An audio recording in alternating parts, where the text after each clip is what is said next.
The nation's capital is already home to many popular museums.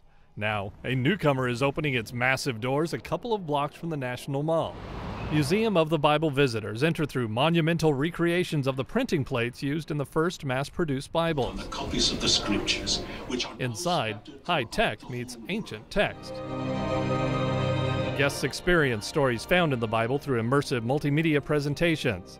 They also see artifacts and displays related to the Bible, from scroll fragments to virtual encounters with early religious figures. Every man, learned or unlearned, who takes The museum also includes a recreated first-century village, with a synagogue modeled on those from the time of Jesus. But why is this night different? It's designed to give visitors a good understanding of the stories that appear in the Bible, how the book has traversed history, and its impact on culture.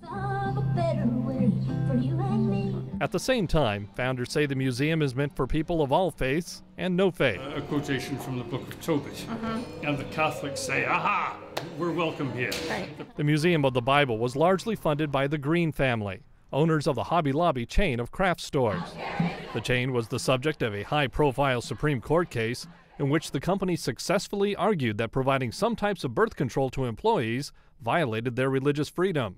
Hobby Lobby also paid a $3 million fine and forfeited thousands of artifacts that investigators say were illegally removed from Iraq and sold to the company.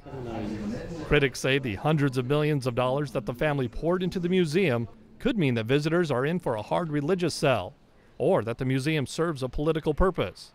The company's president says that's not the case. Our role is not to espouse our faith. It's not to tell you what to believe. It's to present the evidence of this book, I like to say, in a journalistic way, and let our visitor decide for themselves what they do. He also wants to draw in visitors who might see the Bible as just an ancient book. You know, some people may come in here saying, so what, it's a Bible, it's a book that nobody's reading anymore. And then they come in here and they see that this book has impacted their life, that it is being engaged today like no other book in history. Consultants who have worked on the exhibit say the museum leadership has taken pains to make sure hot topics weren't whitewashed.